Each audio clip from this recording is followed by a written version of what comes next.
الحمد لله رب العالمين والصلاة والسلام على سيدنا ومولانا وحبيبنا وشفيعنا وسيدنا محمد وعلى آله وأصحابه أجمعين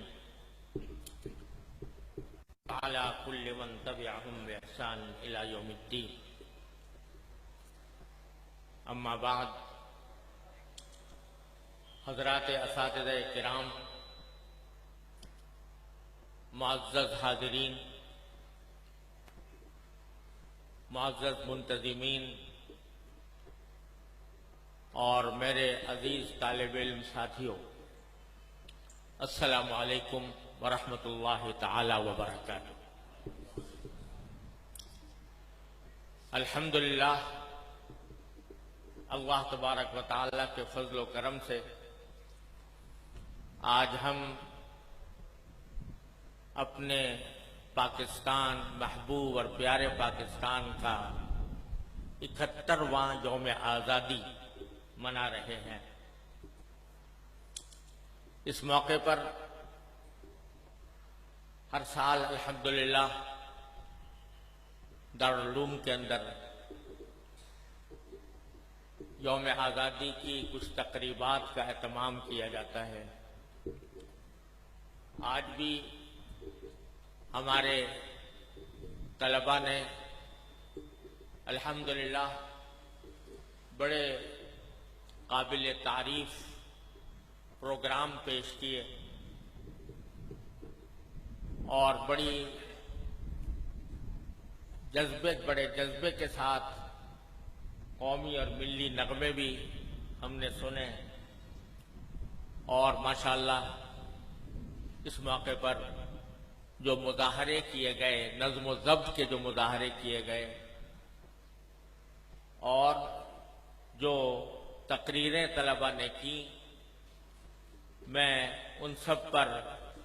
ان کو دلی مبارکباد پیش کرتا ہوں۔ اللہ تبارک و تعالی ان کے علم میں، ان کے عمل میں اور ان کی نیتوں میں برکت عطا فرمائے، اور وہ اس ملک پاکستان کے لیے ایک عظیم اثاثہ ثابت ہو۔ اور اس سلسلے میں تمام ہی اساتذہ کرام قابل مبارکباد ہیں، اور تمام منتظمین جنہوں نے اس تقریب کا اہتمام کیا، لیکن خاص طور پر میں مولانا رشید اشرف صاحب کو، جو اس قسم کی تقریبات کی انتظام کے روح رواں ہوتے ہیں،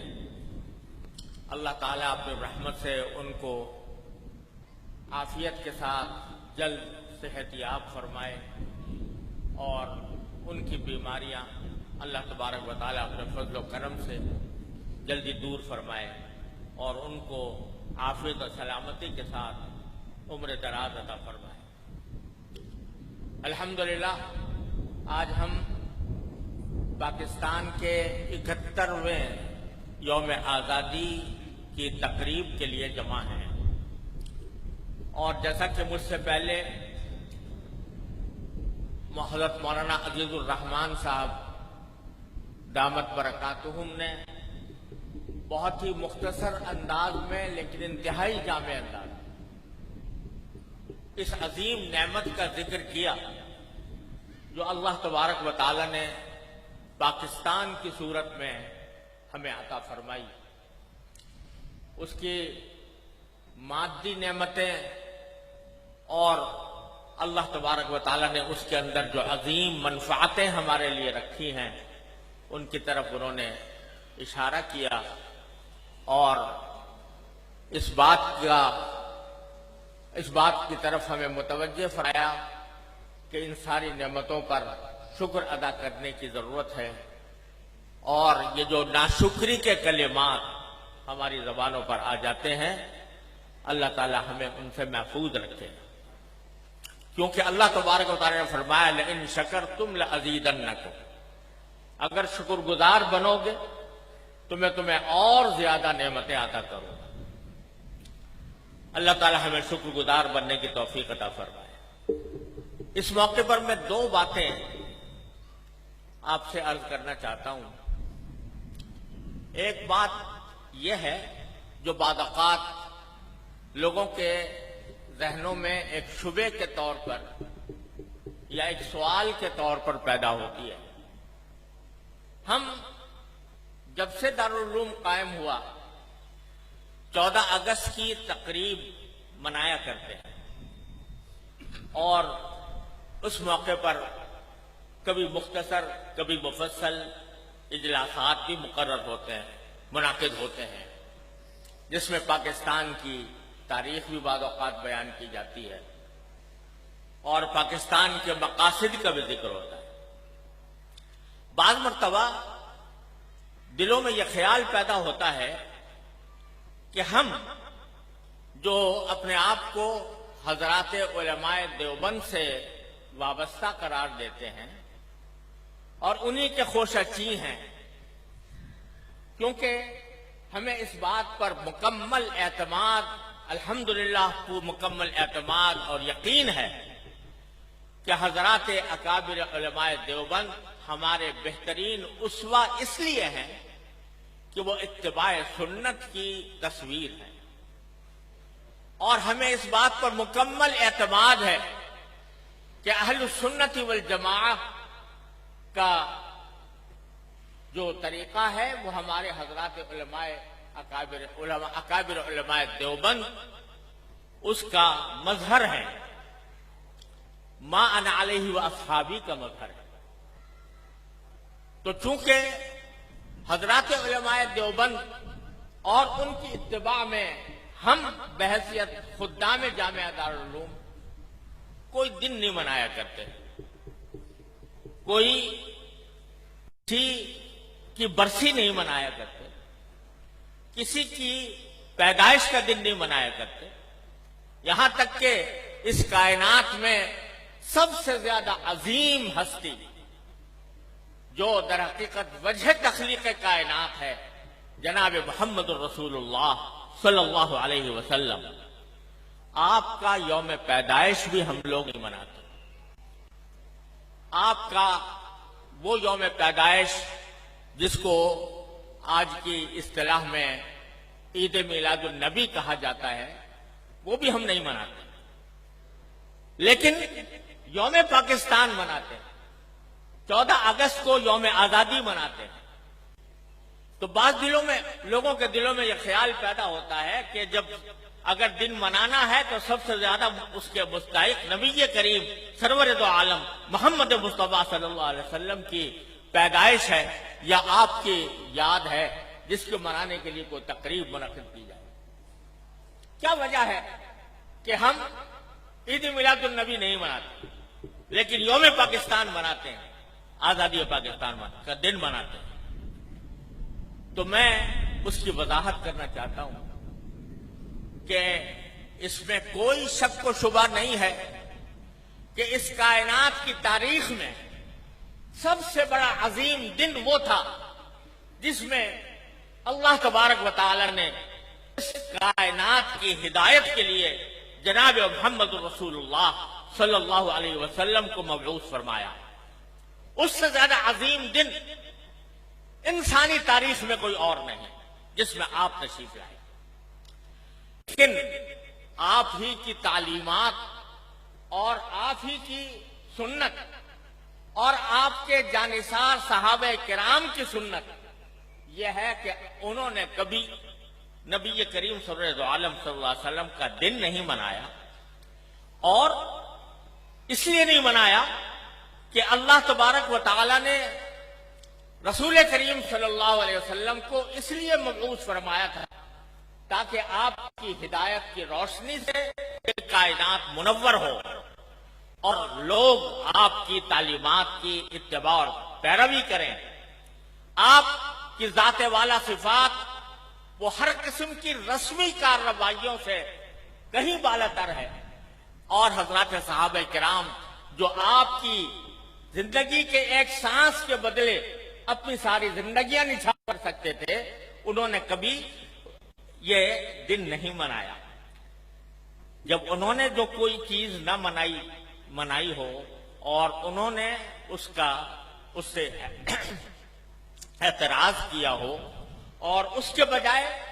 ساری زندگی اتباع سنت کی کوشش کی ہو، اس کو اگر ہم منانا شروع کریں تو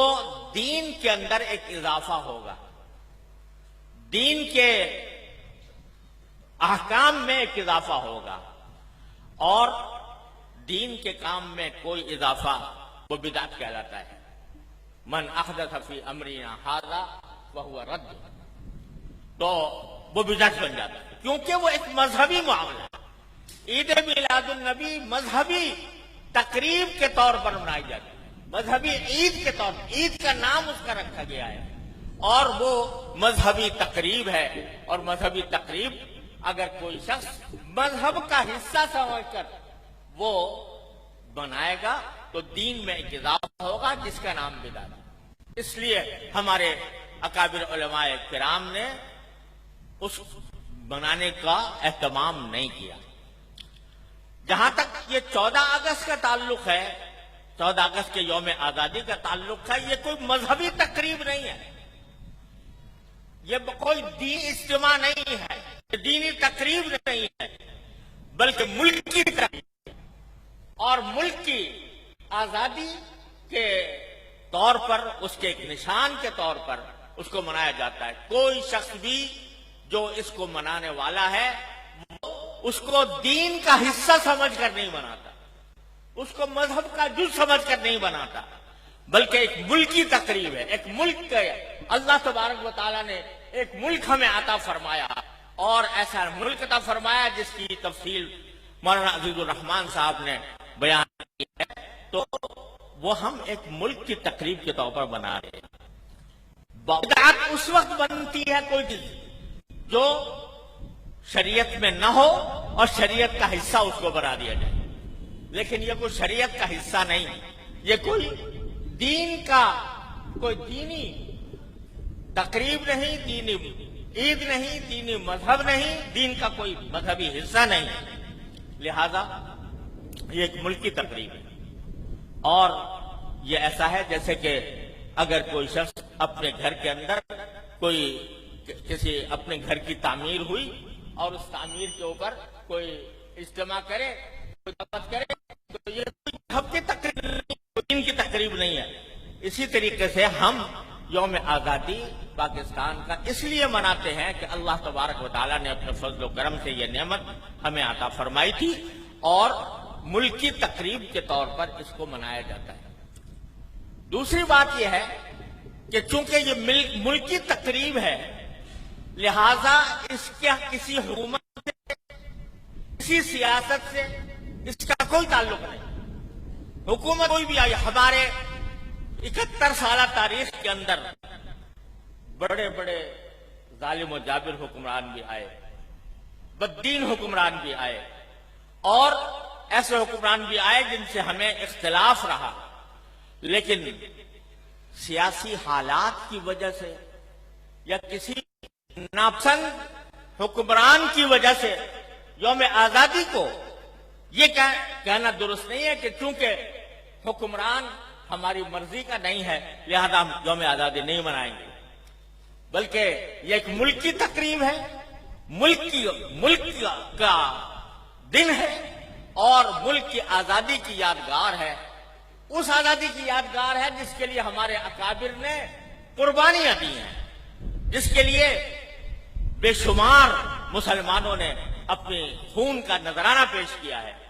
جیسا کہ مولانا نے فرمایا، بڑی درست بات فرمائی کہ ریاست اور چیز ہے، حکومت اور چیز ہے۔ ریاست ہماری ہے اور وہ اللہ تعالیٰ کی نعمت ہے، اس ریاست کے حصول کی خوشی ہر حال میں ہے، چاہے ہمارے حالات کتنے ہی خراب کیوں نہ ہو جائے۔ لہذا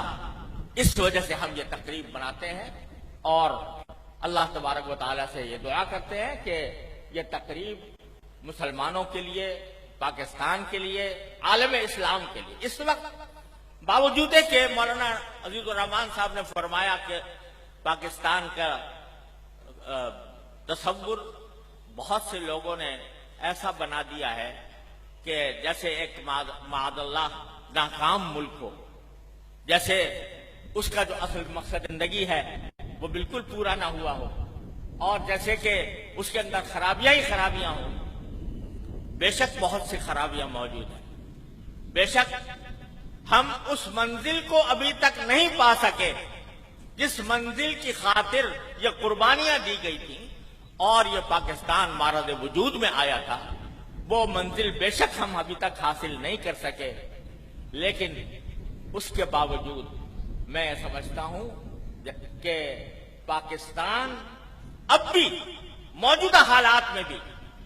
دوسرے تمام اسلامی ممالک سے 1000 درجہ بہتر ہے، دینی اعتبار سے بھی اور دنیاوی اعتبار سے بھی۔ دنیاوی اعتبار سے اللہ تعالیٰ نے کیا نعمتیں دی ہیں، مولانا عزیزالرحمان صاحب نے بتایا۔ دینی اعتبار سے بھی میں اس کرۂ ارض کے اوپر جتنی اسلامی ریاستیں ہیں، جتنی اسلامی حکومتیں ہیں، تقریباً ان سب میں جا چکا ہوں، ان کے قریبی حالات سے باخبر ہوں، ان کے اندرونی حالات سے باخبر ہوں، عوام کی صورتحال سے باخبر ہوں۔ اس تمام باخبری بعد میں یہ کہتا ہوں، اور یہ کہنا انشاءاللہ بالکل درست ہے اور اس میں ذرہ برابر مبالغہ نہیں ہے کہ دینی اعتبار سے بھی اللہ تبارک و تعالی نے پاکستان کو سارے اسلامی ممالک کے مقابلے میں کہیں بڑھ کر فضیلت عطا کی ہے۔ حرمین شریفین کی بات تو اور ہے، حرمین شریفین کا کوئی مقابلہ نہیں ہو سکتا، اس کا کوئی کسی کے ساتھ بھی اس کا مقابلہ نہیں کیا۔ اللہ تعالیٰ نے جو تقدس ان کو عطا فرمایا وہ اللہ تبارک و تعالیٰ کا دیا ہوا تقدس ہے۔ کوئی دنیا کی کوئی زمین اور کوئی علاقہ، کوئی خطہ حرم شریفین کا مقابلہ نہیں کر سکتا۔ لیکن میں بات کر رہا ہوں ملک کے مجموعی دینی حالات، مجموعی دینی حالات کے اعتبار سے بھی میں یہ سمجھتا ہوں کہ الحمدللہ پاکستان اللہ تعالیٰ کی نعمت ہے، اور سارے جتنے اسلامی ممالک ہیں ان سب سے اللہ تعالیٰ کی رحمت سے بدر جہاں بہتر ہے۔ میں نے پہلے بھی آپ حضرات کو اس بارے میں شاید یوم آزادی کے موقع پر بتایا تھا کہ اللہ تبارک و تعالیٰ نے دین کا جو جذبہ اور دین پر عمل کی جو خواہش اور دین کو پھیلانے، پہنچانے، تبلیغ، دعوت، تدریس اور علوم اسلامیہ کی حفاظت، یہ جتنی اللہ تبارک و تعالیٰ نے پاکستان کرائی ہے وہ کسی بھی اسلامی ملک میں موجود نہیں ہے۔ اگر ان نعمتوں کی ناشکری کرتے ہوئے ہر وقت پاکستان کو برا کہا جاتا رہے اور پاکستان کی تنقید کی جاتی رہے تو یقیناً یہ اللہ تعالیٰ کی نعمت کی ناشکری ہے، کفران نعمت ہے۔ اللہ تعالیٰ اس کفران نعمت سے ہماری حفاظت فرمائے۔ مجھے حیرت ہوتی ہے ان لوگوں پر جو پاکستان سے جا کر کسی اور ملک میں آباد ہوتے ہیں روزگار کی خاطر، اور وہاں کے حالات کا مقابلہ پاکستان سے کرتے ہوئے وہ پاکستان کا مذاق اڑانے کی کوشش کرتے ہیں۔ پاکستان میں یہ ہوتا ہے، پاکستان میں یہ ہوتا ہے، اور جس ملک میں رہ رہے ہوتے ہیں اس کی وہ تعریفیں کرتے ہیں، اس کے نظم و ضبط کی تعریفیں کرتے ہیں۔ یہاں یہ نہیں ہوتا، پاکستان میں ہوتا ہوگا، اس قسم کے جملے بولتے ہیں۔ اور جب کبھی ان کو اپنی ضروریات زندگی کی خریدنے کا موقع آتا ہے تو سارے سال ضروریات پاکستان سے خرید کے لے جاتے ہیں، سارے سال کی ضرورت پاکستان سے خرید کے لے جاتے ہیں۔ خریدتے ہیں کہ یہاں اللہ تعالیٰ نے ہمیں ساری ان ملکوں کے مقابلے میں مہنگائی یہاں پر کم ہے، یہاں سستی چیزیں ملتی ہیں، وہ یہاں سے خرید کے لے جائیں گے اور برا پاکستان کو کہیں گے کہ پاکستان میں یہ ہوتا ہے، پاکستان میں وہ ہوتا ہے۔ تو یہ ناشکری ہے، یہ بہت بڑی عظیم ناشکری ہے۔ اللہ تبارک و تعالیٰ کے فضل و کرم سے پاکستان کے اندر آپ کو بحیثیت ایک عالم دین کے، بحیثیت ایک طالب علم کے مکمل آزادی ہے کہ آپ مدرسے قائم، جتنے مدرسے پاکستان کے اندر موجود ہیں الحمدللہ اتنے کہیں آپ کو کسی بھی ملک میں نہیں ملے۔ مسجدوں کے اندر دروس قرآن آزادی کے ساتھ جس طرح آپ درس قرآن دینا چاہیں وہ آپ کو کہیں اور نہیں ملے گا. وہاں جمعے کے خطبے بھی چھپے ہوئے آتے ہیں اور ان کو مانیٹر کیا جاتا ہے, ان کو سنا جاتا ہے, اور اگر کوئی بات حکومت کی منشا کے خلاف کسی خطیب نے کہہ دی تو اس کا ٹھکانہ جیل خانے میں ہوتا ہے. آج بھی عرب ممالک کے اندر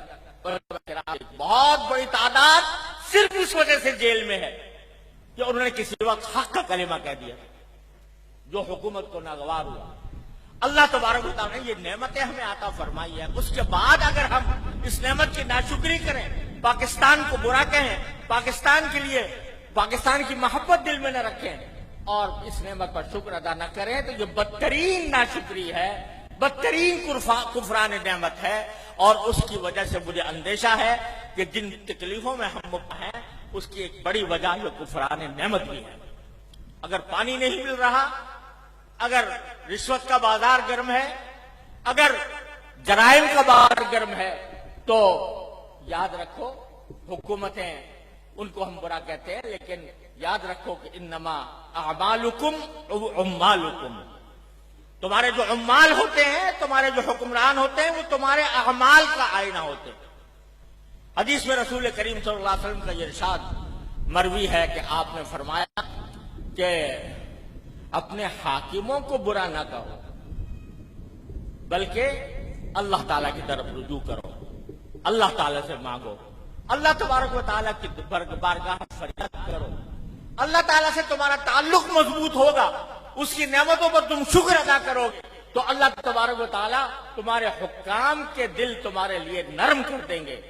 اور اگر تم نے ناشکری کی, اللہ تبارک و تعالیٰ سے تعلق قائم نہ کیا تو اللہ بچائے پھر برے سے برے حکمران آتے رہیں گے. یہ حکمران آتے جاتے رہیں گے, سیاسی انقلابات پلٹے کھاتے رہیں گے اور سیاسی ماحول بدلتا سدلتا رہے گا, لیکن الحمدللہ ریاست پاکستان اپنی جگہ اللہ تعالیٰ کی ایک نعمت ہے, اس کا ہمیں ہر قیمت پر تحفظ کرنا ہے, اس سے ہمیشہ محبت کرنی ہے, اس سے پیار کرنا ہے, اس کی قدر ماننی ہے, اس قدر پہچاننی ہے. اور اس قدر پہچاننے کا سب سے بڑا طریقہ یہ ہے کہ اس نعمت پر اللہ تعالیٰ کا شکر ادا کیا جائے اور اس شکر ادا کر کے ہم اپنے اعمال کو درست کریں, ہم اپنی حالت کو دیکھیں. رسول کریم کی آیت ہے کہ یا ایھا الذین آمنوا علیکم انفسکم لا یضرکم من ضل اذا اہتدیتم, اے ایمان والو اپنی خبر لو, اگر کوئی گمراہی کی طرف جا رہا ہے, کوئی گمراہ ہو رہا ہے تو وہ اگر تم خود صحیح ہو اور صحیح راستے پر ہو تو وہ تمہیں نقصان نہیں پہنچائے گا. لہذا ہر انسان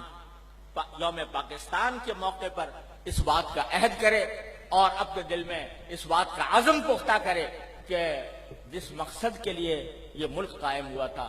اس تک پہنچنے کا سب سے بڑا تقاضا یہ ہے کہ میں اپنے آپ کو درست کر لوں. سب سے پہلا تقاضا یہ ہے کہ میں اپنے آپ کو درست کروں, میرے عقائد درست ہوں, میری عبادات درست ہوں, میرے معاملات درست ہوں, میرے اخلاق درست ہوں,